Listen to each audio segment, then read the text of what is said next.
Maatarraaf qabnu kunoo filannoo marsaa ja'affaan kan baatii waxabajjii dhufuu Itoophiyaa keessatti gaggeeffamuuf saganteeffame walaba madaalawaa fi karaa nagaan gaggeeffamuu akka danda'uuf paartileen siyaasaaf kanneen dhimma kana keessa harka qaban waan danda'an mara gochuu akka qabaniif manni maree walii kan paartilee siyaasa Itoophiyaa gaafatee jira. Filannoo sana dura waliigaltee sadarkaa guutuu biyyaarra ga'uuf qophiileen gaggeeffaman jiraachuus ibseera. Gabaasa Mallaskaachuu Ammahaa erge Tuujubee dhiyeessa. Miseensonni bulchiinsa mana marichaa har'a waaree irratti ibsatuu ta'uuf kennaniin barreeffama mata duree filannoon walabaaf haqaa nagaaf waliigaltee biyyoolessaaf jedhu dhiyeessaniiru. Ibsi sun akka jedhutti manni maree gamtaa sun baatii caamsaa bara 2013 kan gaggeeffamu filannoon waliigalaa kan nagaa haqaaf walabaa akka ta'uuf waan danda'e mara gochuuf qophaa'aa jiraachuusaa beeksise. Milkaa'ina filannoo sanaaf paartileen polotikaa mootummaa boordiin filannoo biyyoolessaaf qaamotii dhimmi ilaalu waan isaanirraa eegamu akka godhaniif waamicha dabarseera. Ibsi mana marichaa waamicha kanatti dabaluudhaan filannoo kana gufachiisu ka jedhaman yaaddoo miseensota kootiiti ka jedhellee ibsee jira. Dura teessuun mana marichaa Dr. Raahel Baafee ibsa sana dubbisaan dhageessisaniiru. ለስድስተኛው ሀገር አቀፍ ምርጫ ሰፊ ዝግጅት በሚደረግበት በአሁኑ ወቅት የጋራ ምክር ቤታችን አባል የሆኑ አንዳንድ filannoo biyyoolessaa ja'affaadhaaf qophee bal'aan geggeessamaa ennaa jiru kanatti dhaaboliin siyaasaa miseensa mana maree gamtaa keenyaa ta'an hangi tokko filannoo waliin wal qabatee yaaddoo jiruuf filannoon sun kan nagaaf haqaa akkasumas ka walabaa akka ta'u gochuuf yaada furmaataa ka jedhan dhiyeessanii jiru. Akka yaaddootti kan ka'an keessaa hoogganoonni siyaasaa sadarkaa olaanaa hidhaa keessa jiraachuu waliigalteen biyyoolessaa hunda ofitti hammate utuu hin rangaamin filannoo geggeessuuf kabajamuun keessatti argamu. Biyyi keenya rakkoo dameewwan hedduu keessa jirturraa hanga dandammattutti yeroon ce'umsaa gahaa ta'e barbaachisaadha yaadi jedhus darbee dhiyaataniiru. Baatilee xiqqoo darban keessa miseensa gamtaa mana marichaa kan turan eeyyamni paartilee siyaasaa hedduu haqamuu waltajjii siyaasaa deebisee akka hin dhiphifne yaaddoo jedhu uumee jira jedhan.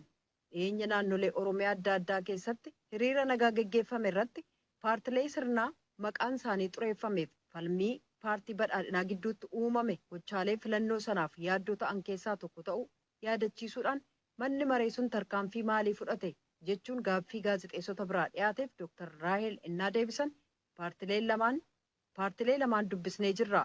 Paartiin badhaadhinaas galmee waadaa keenyaatiin ala ta'uusaaf sanas akka hin kabajne amanee balleessaa isaa simateeraa jedhan. Manni marichaa dhumarratti fedhiif filannoo uummataa qofaan mootummaan hundeeffamu akka dhugoomu uummati mirga isaa filachuu sirnaan akka itti fayyadamu waamicha dabarseeraa jedhan jechuudhaan Mallaskaachuu Ammahaa Finfinneerraa gabaaseera. Bulchiisa uummattoota Itoophiyaa gama kibbaa keessatti baatilee darban ja'aaf walitti bu'iinsaa fi balaa uumamaan namoonni 300,000 fi 10,000 miidhaaf saaxilamuu koomishinariin koomishinii hooggana hojii sodaa balaa naannoo sanaa obbo Gaantaa Gaarumaa ibsanii jiru. Irra hedduun isaanii kan miidhaman walitti bu'iinsa uumameen ta'uu ibsanii godinaalee 11 aanaalee 45 akkasumas bulchiisa magaalaa 3 fi aanaalee addaa 4 keessatti sababa sochii lafaa lolaa bishaanii caamaa fi lafti citee galagaluun akkasumas balaa ibiddaa dhaqqabeen kanneen qe'ee fi mana ofii irraa godaanan jiraachuun ibsameera. Manneen 9,000 miidhaan akka irra ga'e kan ibsame yoo ta'u mootummaan gargaarsa dhala namaa bayyanachiisaaf deebisanii dhaabuuf qarshii miliyoona 800 fi miliyoona 36 baasuusa koomishinar Gaantaa Gaarumaa ibsan jechuudhaan Yoonaataan Zabdiyoos hawaasaarraa gabaaseera. Ardiin Afrikaa tallaalii dhukkuba COVID-19 ittisuu argachuu akka qabu hawaasni addunyaa hubachuu qaba jechuudhaan koreen fannoo diimaa kan sadarkaa addunyaa beeksisee jira. Dhukkubichi COVID-19 addunyaarra jiraachuun ega barame waggaa tokko booda daawwannaa Riippaabilikii Afrikaa Waaltaa keessatti gaggeessuuf kan karoorfatan pirezidaantiin koree fannoo diimaa kan sadarkaa addunyaa Piiter Moorer har'a ibsa baasaniin Afrikaan talaalliiwwan kanneen biroo gama argachuun fooyyee fi jijjiirama guddaa kan agarsiistee jirtu ta'uu dubbatanii dhukkuba COVID-19 kan ilaaleen garuu duulli tallaalii kennamuun hin jalqabamnee jedhan. Kunis yaaddoo fayyaa kanneen biroof ilaalchi duraa kennamuu isaan dubbatanii vaayirasiin koronaa bifa jijjiirrachuun faca'aa jiraachuun isaa immoo rakkoo ta'uu hubachiisaniiru. Kan dhaggeeffataa jirtan raadiyoo sagalee Ameerikaa sagantaa afaan Oromooti. himata pireezidaanticha Ameerikaa duraanii Doonaald Tiraamp irratti dhiyaate seenata biyyattii duratti deebii kennuuf guyyaa tokko qofa ka barbaadu ta'uu ogeeyyiin seeraa kan pireezidaant Tiraamp beeksisanii jiru. Hayyoonni seeraa kanneen Tiraampiif dhaabbatan falmii ittisaa jimaata har'aa ka dhiyeessan yoo ta'u ragaan Tiraamp biraa dhaga'amu akka hin jirree fi Tiraampis dhiyaachuuf fedhii kan hin qabne ta'uun ibsameera. Amajjiija gamoo mana maree bakka bu'oota uummataa irratti hokkara lubbuu namootaa galaafate kan ilaaleen deemokiraatonni mana maree keessaa himata dhiyeessan irratti guyyoota lamaan darbaniif ibsa kennaa turan. San booda har'a qaamni Tiraampiin deeggaran immoo falmii isaanii dhiyeeffachuuf jiru. Seenataroonni paartii Riippaabilikaanotaa kanneen deemsa seera yakka laalchaa kana hordofaa turan kaleessa abukaatota Tiraamp waliin wal arganii jiru. Kun ta'uun immoo waan haaraa ta'uun ibsameera. Rakkoo Maayinamaar keessaa kan ilaaleen kan walga'e kaawunsiliin mirga dhala namaa kan tokkummaa mootummootaa fonqolchi mootummaa waraanni biyyattii gaggeesse balaaleffatee jira.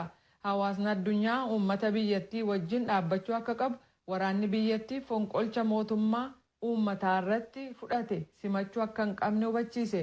Fonqolcha ammaan duraa irratti itti gaafatamni dhibuu isaatu inni ammaa kun akka dabalu taasisee jedhameera. Tokkummaa mootummootaatti ambaasaadarri Maayinamaar tarkaanfii waraanni fudhate heera biyyattii irratti hirkachuun filannoon seeraan alaa gaggeeffamuu sana booda waan ta'eef sirriidha jechuun falmaniiru.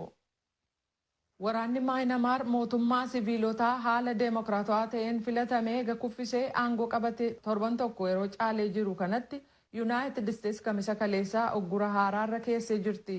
Ministeerri maallaqaa kan Yuunaayitid Isteetsi kaleessa akka jedhetti namoota 10 fi jaarmiyoota 3 kanneen fonqolcha mootummaa waraanaa kana keessaa qooda hooggantummaa qabu ittiin jedhe irratti uggura kaa'ee jira. Uggurri kunis uummata Barmaa kan hin ilaallanne ta'uusaa ibsi ministeera maallaqaa Yuunaayitid Isteetsi biraa ba'e kun hubachiiseera. Uggurri kunis pireezidaantii Yuunaayitid Isteetsi Joo Baayiden akka mallatteessanitti hojiirra oolaa jedhameera. Oduun ammaaf qabnu kanuma.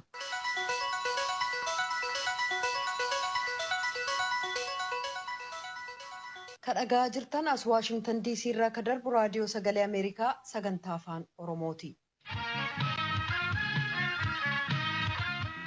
Qaallittiitti lagannaa nyaataa guyyaa 16ffaa irraa ka jiran obbo Jawaar Mohaammed fa'aa beelli yeroo dheeraa dhukkuba kaleef kabiroof isaan saaxilaa jiraa jedha gareen ogeessota fayyaa tola ooltummaa fayyaa isaanii hordofaa jiru. Hoogganni siyaasaa kunneen yaada isaanii jijjiiranii akka midhaan nyaatan maanguddoonniif abboonni amantii irra deddeebi'uudhaan yaalanis itti hin milkoofne jedhamee jira. Muktaar Jamaaltu gabaase. Gareen dooktarootaa dhimma obbo Jawaar Mohaammed fa'aa hordofuudhaaf jecha dameelee garaagaraa irraa walitti dhufeetiniin hojjetaatiniin jiru adeemsi fayyaa hidhamtootaa rakkoo keessa galaatiniin jiraachuu dubbata. Qindeessituun garee kanaa Dooktar Ilillii Jamaal raadiyoo sagalee Ameerikaatiif akka himanitti beelli yeroo dheeraa dhibeeleedhaaf illee saaxilaatiniin jira jedhu. Obbo Baqqalasaas obbo Jawaarsaas dabalatee lagannaa eegalanii guyyaa 16ffaadha. Haalli fayyaa isaanii gareen hakiimoonni isaan ilaalaa jiru kuni guyyaarraa gara guyyaatti fayyaan isaanii gadi bu'aa dhufu haalli fayyaa isaanii addeessaa ta'uudha kan argaa jirru. Imimmaanaa dadhabbiin qabanii deemuufillee miilli ta'e tokko isaarratti ogummaasuma bakkuma ciisan dabboo fi bakka nuti ilaallu jidduuttillee sochii godhan kana keessattuu jechuufiyya. San malees mallattoo dhukkubbii qaamaa kan itti himaa jirantu jira. Kun immoo maalii wajjin wal qabateetti dhufe jennee akka garee kanaatti kaasaa jirru tokko laaboraatoorii irratti elektiroolaayitii wantoota jedhaman hedduu barbaachisaa waan ta'aniitu jira.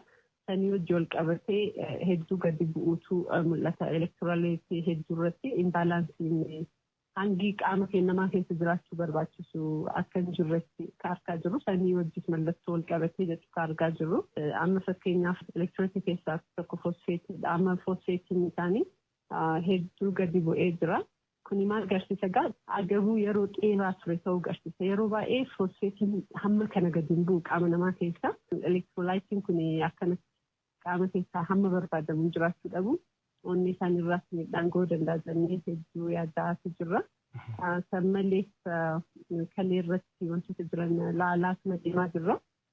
Kalee fakkeenyaaf laaboraatoorii kaleessa hojjennee kaleen obbo Baqqalaa ammas midhaan isaatti cimaa deemaa jira fooyya'u agarsiisaa jiru. Hanga ammaa wanti gama qaama isaanii fudhatan jira. Haalli akkanaan beelli yeroo dheeraa kun immoo maal geessisa eegasii hammeenni isaa miidhaan isaa maal jettaniitiin tilmaamtu akka ogeessa fayyaatti. Laaboraatooriin keenya sunti agarsiisu guutumaa guututti nama nyaata fudhachaa hin jirre ta'uu isaaniiti. Garuu immoo bishaan fudhatu dabranii rakkinni amma jiru maali? Bishaan dhuguudhaaf takka fedhiin isaan jiru yoo dhuganis garaa irratti namatti toluu dhabu akka nama deebisuu mallattoo akkasii waan qabuu fi fedhii bishaanii jillas qabaatanii fudhachaa jiranii garuu silaa bishaan fudhatanii gaarii taajanneen hamma danda'amu akka fudhatan isaan gorsaasuma jirra jechuudha. Namni nyaata malee waggaa akkanatti turaa deeme inni dhuma lubbuun namaatu dabra yerootti dabruutu gargara ta'uu danda'a malee ilaa lubbuun namaa dabruuti akka deemu garuu kanuma keessa qaamni keenya nyaata maleetu wajji wal qabate anniisa malee jiraachuu waan hin dandeenyeef anniisa san kuusama biraarraa barbaaddachuutti deema. Kuusama biraarraa hoggaa anniisa san enerjii san argachuudhaaf miidhaa onirraas geessisuu danda'an kaleerraas sammuulas qaama keenya hundarra geessisuu danda'an uumamaa deemu. Itti deebineellee garuu yoo nyaatas akka fudhatan gochuus ni eegalamallee yoo ja'ame isaan hayyamamoo ta'anii rifiiding syndrome kan jedhamutu jira. Nyaata eegaluu wajji wal qabatee lubbuu namaatiif hedduu sodaachisaa tahaa deemu. Keessaa nama akkanatti yeroo dheeraadhaaf namni nyaata malee hoggaa ture. Waan akkasiisaniif saaxilamaa waan ta'uuf innillee hedduu waan sodaachisaa tahaa jechuudha. Keessa yoo dandamatanillee miidhaan amma ga'e kun tura keessa kroonik permaanantii ta'ee hafeef booda deebisullee nu rakkisuu danda'a. Namoota hanga ammaa dadhabanii hospitaala galan jedhameen dabalatattillee yeroo ammaa kana gaazexeessaa Mallasa Dirribsaa dabalateetiniin hedduun isaanii akkaan dadhabaa jiraachuu kan dubbatan ammoo abukaatoo isaanii obbo Ibsaa Gammadaati. Obbo Ibsaan akka jedhanitti hidhamtoonni kunniin deebiin keenya hanga argamutti lagannaa nyaataarraa hin dhaabbannu jechuudhaan ejjennoo kan qabatan yoo ta'u abbootiin amantaa fi namoonni bebbeekamoon hedduulleen dhufanii isaan mariisisaniitiin nyaachisuudhaaf yaalanis itti hin milkooyne jedhan. Namoonni lagannaa kanarratti hirmaatan nama 20 kagalmee obbo Jawaar Mohaammed fa'aa jalatti argaman yoo ta'u haalli amma isaan keessa jiran fayyaan isaanii akka malee miidhamee yaaddoo guddaa keessa akka jiranidha. Hakimonnis kan nuuf ibsaa turan kan nutis qaamaan deemnee argaa turre fuulli isaanii akka malee jijjiiramee jira. Egaa isaan amma lagannaa kana wanni eegalaniif lagannaan itti jiran kun qabsoo karaa nagayaa waan isaan akka jiru kana qofa ta'uu isaa hubatanii kan eegalan ta'uu fi hanga gaaffiin isaanii deebi'uutti kan itti fufan ta'uudha kan isaan irraa hubanne. Maanguddoonni abbootiin amantii namoonni bebbeekamoon namoonni siyaasaa gammoojjiiwwan adda addaa dhaqanii gaafatanii akka nyaataniif gaafii dhiyeessanii fi isaan akeeka keenya hanga galmaan geenyutti waan kana akeetti fufii kan jedhu kan isaan ibsaa turan. Yoo waan kana ibsanuu afaanii miti kan ibsaa turan mallattoodhaan harkaan fa'aa waan akkasii kan jecha takkaatii lama fa'aa darbachuudhaan maaliif hedduu dadhabanii waan turaniif jechuudha. Amma haalli isaan keessa jiran fedhiin isaan waan kana dhaabuudhaaf qabaniif gadi bu'aa akka ta'ee fi bayyanachuudhaafuu fedhii akka hin qabnedha. Haalli amma isaan keessa jiran kun haala akka malee ulfaata waan ta'eef eenyu sa'a akkamiititti maal akka ta'u hin beekani. Ijumaan wal arguudhaafuu fedha qabu jechuudha. Kan arguudha fedhu jechuun maaltu uumamuu akka danda'u waan hin beekneef yaaddoo guddaa keessa waan jiraniif waluma arguudhaafuu fedha guddaa qabu. Haala fayyaa hidhamtootaa kana gaafachuudhaaf irra deddeebiidhaan yaalaa kan ture Komishinara Mana Sirreessaa Federaalaa obbo Jamaal Abbaasoo hanga galgala kanaallee bilbila isaanii irratti bilbillee itti milkaa'uu hin dandeenye. Gaafiilee hidhatamtoonni akka haal dureetitti qabataniitiin lagannaa nyaataa kanatti eegalaniif wal qabateetiniin deebii argachuudhaaf abbaa alangaa federaalaa, poolisii federaalaatii fi waajjira muummicha ministeeraatti itti gaafatamaa giddugala ijaarsa sirna dimokiraasii obbo Biqilaa Hurrisaallee gaafannee dhimma kanarratti deebii argachuudhaaf hin milkooyne. Qaama dhimma kanarratti deebii nuu kennu argannaaniin qabannee dhiyaanna. Gabaasa sagalee Ameerikaatiif Muktaar Jamaal Finfinneerraa.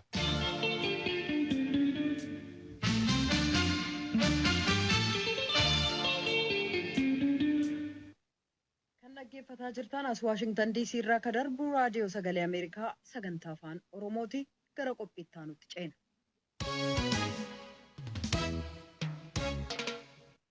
Komishinni mirga namaa Itoophiyaa hospitaala Maqalee Aayidar Addigiraatii fi Wuqroorraa ragaa argadhe jedhe irratti hundaa'uudhaan baatilee lamaan darban keessa qofa dubartoota 108 ta'an irratti yakki humnaan gudeeddii raawwatamuusaa ibsa baaseen beeksisee jira. Naannolee Tigraay hedduu keessatti gara hojii idileetti kan hin deebi'in jiru bu'uurri misoomaa, tajaajilli hawaasummaaf bulchiinsaa jiraattota naannoof baqattoota dhiittaa mirga namaatti dabalaaf saaxilaa jiraachuu beeksise. Lammiiwwan miliyoona 2.3 ta'an gargaarsa namoomaa kan yeroo hatattamaa kan isaan barbaachisu ta'uu koomishinichi yaadachiiseera. Gabaasa Yoonaataan Zabdiyoos namoota dhiyeessa. Koomishina mirga namoomaa Itoophiyaatti gorsaan olaanaan dhimma hordoffii mirga namoomaa obbo Misgaanaa Mulugeetaa haala mirga namoomaa Tigraay keessaa ilaalchisanii ibsa koomishinni isaanii baasee irratti gaaffiif deebii raadiyoo sagalee Ameerikaaf kennaniin Aayidar Addigiraatiif Wuqroorraa ragaalee argadhe jedhu irratti hundaa'uudhaan baatilee lamaan dabran keessa dubartoonni humnaan gudeedamuu isaanii gabaasuu isaa himanii jiru. በጣም እንግዲህ አሳዛኝ ነገር ነው። በአሁኑ ክትትላችን ሪፖርቱም ለመጥቀስ እንደሞከር ነው ባየ ከነማ ገድሲሱ ኦርዶፊ ኬኛ አማቲን gabaasicha keessatti akka ibsu yaalletti miidhaa quunnamtii saalaa waliin walqabatee ragaalee fi odeeffannooleen nu dhaqqabanii jiru. Gabaasicha keessatti akka agarsiisnetti ragaaleen hospitaalota adda addaa irraa arganne akka agarsiisanitti baatilee lamaan dabran keessatti qofa dubartoota 108 ta'an irratti adabbiin humnaan gudeeddii raawwatamee jiraa jedhan. Eenyu akka miidhaa kana geessise koomishinichi waan adda baafate yoo jiraate gaafatamanii akkana jedhan gorsaan olaanaan dhimma hordoffii mirga namoomaa obbo Misgaanaa Mulugeetaa. የሰብአዊ መብት ተቋም ነን። ስለዚህ በዋነኝነት ከሕክምና ተቋማት ራሳቸው ጉዳት የደረሰባቸው nuti dhaabbata mirga namoomaati. Akka ijootti dhaabbatoota fayyaa namoota miidhaan irra ga'ee fi bulchiisa yeroo hundeeffame haasofsiisuudhaan ragaalee kana walitti qabuu dandeenyee jirra. Kanatti aansee egaa miidhaalee gabaasaman qoratee eenyutu raawwate yoom raawwatame ka jiru qoratee itti gaafatama seeraatti dhiyeessuu kan qabu qaamni mootummaa ni jira. Abbaan alangaa waligalaas bulchiisi yeroo hundeeffame kan naannoo sanaas jechuudha. Gabaasaan kun nu dhaqqabee jira. Namoonni miidhaan irra ga'e ni jiru. Kanaaf qaamni dhimmisaa laallatu eenyutu raawwate ka jedhu adda baafatee itti gaafatamummaa isaanii mirkaneessuu qabaa jiran obbo Misgaanaaw. Hospitaala Aayidar kutaa wallaansa daa'immaniitti qaamaan argamee daawwachuusaa ka dubbate koomishinni mirga namoomaa Itoophiyaa daa'imman dhiphuu sammuuf rifaatuu olaanaadhaan miidhamanii wallaansarra jiran 20 keessaa 16 kanneen sababaa warraansaatiin miidhaman ta'uu gabaasaasaa keessatti ibsee jira. Daa'imman kana keessaa miilla isaanii, harka isaanii, ija isaanii fi qaamota isaanii ka biroo kanneen dhaban ka jiran yoo ta'u keessumaa miidhaalee daa'imman kanarra ga'aniif sababaan tokko dhukaatota lafa keessa awwaalamanii fi dirree irratti gataman ta'ullee ibsee jira gabaasaan mirga namoomaa Itoophiyaa kun. Naannolee Tigraay ka biroorraa buqqa'anii namoonni gara magaalaa Maqalee dhufan hanqina dhiyeessii nyaataa bishaan qulqulluuf tajaajila fayyaa akka qabanillee gabaasicheeree jira. ትግራይ ክልል ችግሩ ከተፈጠረ ጊዜ ጀምሮ መብት ኮሚሽን የተለያዩ ክትትሎችን እያደረገ ይገኛል። ኤገ ትግራይ keessatti rakkoon kun uumame jalqabee koomishinni mirga namoomaa Itoophiyaa hordoffii adda addaa gochaa jira. Haalli qabiinsa mirga namoomaa maal fakkaata? Haalli gargaarsaa maal fakkaata ka jedhuu fi dhimmoota biroo hordofuuf carraaqqii godhee jira. Gabaasaan amma ba'e kun agamajjii 15 bara 2013 qaamaan Maqaleetti magaalaa Alamaaxaattis argamnee gabaasaa qindeessine. Achi booda odeeffannoo hagi tokko haaraan ni jiru. Isaanis itti dabaluun yaalamee jira. Gargaarsa kennuu gama laallateen bakka tokko tokkotti tarkaanfileen nama jajjabeessan fudhatamuu isaanii arginee jirra. Garuu guutummaatti gaaffiin gargaarsa namoomaa yeroo hatattamaa guuteera sadarkaa jennurra jirra miti. Kanaaf jecha barbaachisummaa gargaarsa namoomaa kanarraa ka'uudhaan gabaasaa keenya keessatti akka ibsinetti mootummaanis jaarmaaleen gargaarsa kennan ka sadarkaa addunyaas bakkawwan gargaarsi barbaachisutti gargaarsa dhiyeessuu akka qaban yaada gorsaa dhiyeessinee jirraa jedhan. Keessumaa dhaabbatoonni murtii haqaa fi dhaabbatoonni fayyaa akka gara hojii isaaniitti deebi'uu hin danda'inii fi naannoo tokko tokkotti daangaan bulchiisaa ifatti beekamuu dhabuun walitti bu'iinsaaf miidhaalee kabiroof saaxiluu mala yaaddoo jedhu uumuu isaallee dubbatanii jiru. በዚህ ሪፖርት እንዳመላከት ነው ወደ አንዳንድ አካባቢዎች ተንቀሳቅሶ ለመስራት አሁንም ምቹ ሁኔታ የለም። ገባሳ ከነ keessatti akka ibsinetti naannolee adda addaatti socho'anii hojjechuudhaaf ammallee haalli mijaawaan hin jiru. rakkoon tokko haala nageenya wajjin wal qabate yoo ta'u, kaan immoo rakkoo bulchiisaan kan wal qabate. Kanaaf amma danda'ametti naannoo Tigraay keessa sochoonee hojjechuu qabna. Nu qofatu hin taane akka gabaasaa keenya keessatti yaada gorsaa keenyatti dhaabbatoonni gargaarsaa gaazexeessonni daangaa tokko malee socho'anii akka hojjetan haalli mijeessamuu qaba jedhan jechuudhaan Yoonaataan Zabriyoos gabaasee jira.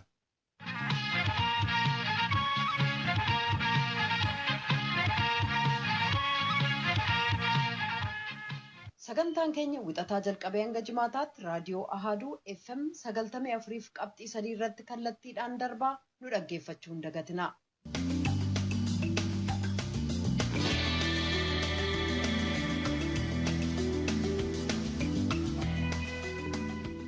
Itoophiyaan du'a haadholiif daa'immanii walakkaan gad xiqqeessuuf hojjetaa jiraachuu beeksifte. Sababa da'umsaatiin du'a harmooliif daa'immanii gad xiqqeessuuf hospitaalli harmooliif tajaajila mijataaf guutuu ta'e kennu Finfinnee keessatti banamee jira.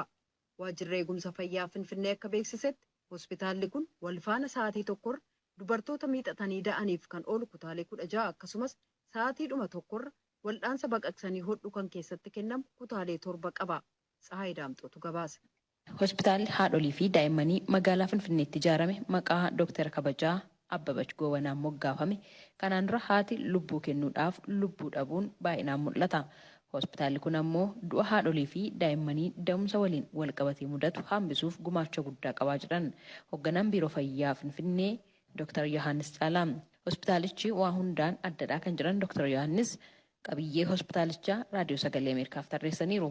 አዲስ አበባ ከተማ ስናየው ለእናቶች akka magaalaatti yeroo ilaallu sireen haadholiif tajaajila kennu waliigalaan 500 yoo ta'e hospitaalli kun garuu of danda'ee siree 400 oli kan inni qabu lafa kaaree meetira 20,000 irratti kan qubatedha.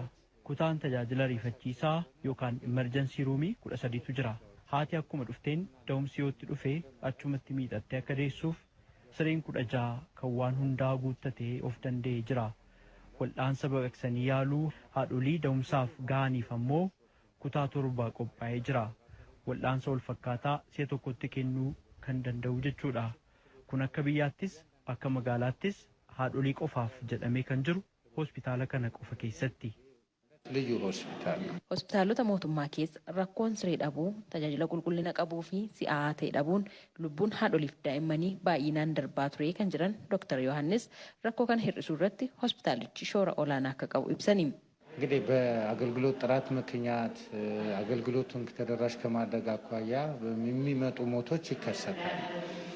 sababa hanqina tajaajila qulqullina hin qabneen tajaajilicha qaqqabaa taasisuu dhabuun du'i haadholii ni uumama. Kanaaf hospitaalli kun sadarkaa kanaan ijaaramuun baay'ina siree akka magaalaatti jiru dachaan ni guddisa. Keessumaa hospitaalichi naannoo kanatti ijaaramuun isaa jiraattota naannawaa kanaaf bu'aa guddaa qaba. Hospitaalotni hedduun giddugala magaalaa irratti waan jiraniif asammoo jiraattotni hedduudha. Manneen waliin jireenyaa hedduu jira. Qonnaan bultootnis akkasuma. Kanaaf hospitaalli tajaajila ammayyaa kennuuf ijaarame kun carraa guddaadha. ሀገርም ትልቅ አቅም ነው የሚሆነው። Akka biyyaattis ta'e akka magaalaa Finfinneetti rakkoo guddaan daa'imman umurii malee dhalatanii fi erga dhalataniis dhibee adda addaatiif battalatti saaxilaman meeshaa keessa tursiisanidha kan jedhan ogeessi fayyaa daa'immanii Wandirasan Mollaalliin hospitaalichi meeshaalee ammayyaa fi tajaajila guutuu kennuu danda'an qabatee ijaaramuun isaa yaaddoo gamasiin jiruuf furmaataa jedhan. ጨቅላ ህጻናት ሲወለዱ የእርግዝና ጊዜያቸውን ሳይጨርሱ daa'imman umurii isaanii malee 8, 7 akkasumas isaa gaditti dhalachuu danda'u. Yeroo dhalatanis ulfaatinni isaanii kiiloogiraama 2.5 gadi ta'uu mala. Kiiloogiraama 1 fi 1.5 faa ta'uu danda'u.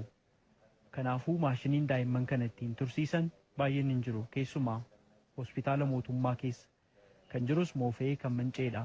Amma garuu hospitaala kana keessatti maashiniin kun 10tu jira. Kun abdii guddaa rakkoo tureef furmaata kennuudha. Hospitaala Abbabach Goobanaa kana keessatti tajaajilli haadholiif daa'immanii da'umsa waliin wal qabate bilisaan kennama. ሙሉ በሙሉ ነፃ ነው። Naannawa hospitaalichi itti ijaarametti Kanaan dura dhiyeenyatti tajaajila wal'aansa fayyaa argachuuf fageenya imalaa turre magaalaa keessa ta'us kan jedhan obbo Tolaa Katamaa ollaatti argachuun gammaduu isaanii ibsaniiru. Dhugumaayyuu lafti kun egaa fudhatame turee jira.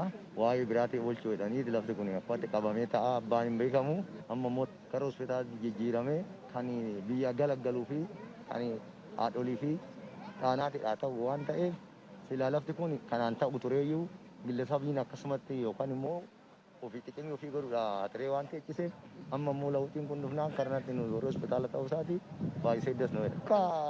Kan dhaqqabesi dhaqqabaa kan karaatti saanduqu hin jira dhaanaatiinis haadholiinis karaa Tukur Ambassaa gara Gaandii karaa Minilikitti geeffamanii baay'ee rakkachaa turan. Amma mooyyanii lafti kun fudhatamee kan lalatanii teechisaa ba'anii waggaa meeqa taa'ee har'a immoo gara hospitaalli jijjiiramuun isaa baay'isee das nu jedha.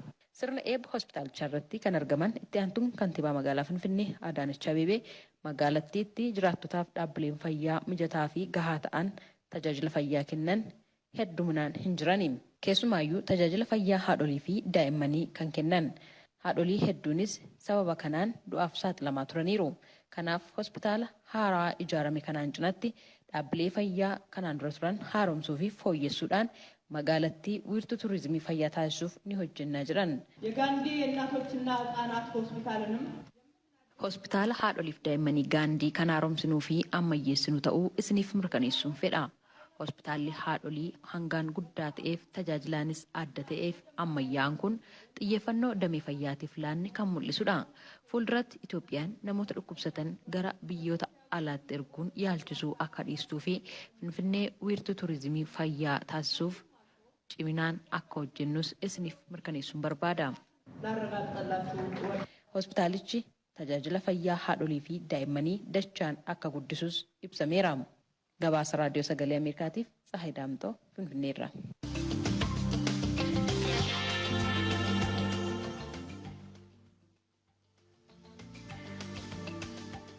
Raadiyoon Sagalee Ameerikaa galgala keessaa sa'a 2:00 jalqabee hanga sa'a 3:00 wixataa hanga jimaataatti qophii afaan Oromoon dabarsu irratti raawwata.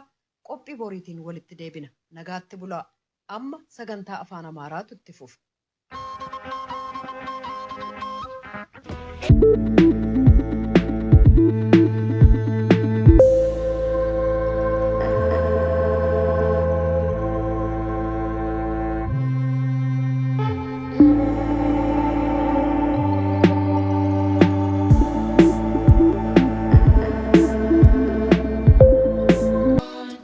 Raadiyoon Sagalee Ameerikaa galgala keessaa sa'a 2:00 jalqabee hanga sa'a 3:00 wixataa hanga jimaataatti qophii afaan Oromoon dabarsu irratti raawwata. Qophii boriitiin walitti deebina. Nagaatti bulaa. Amma sagantaa afaan Amaaraatu itti fufa.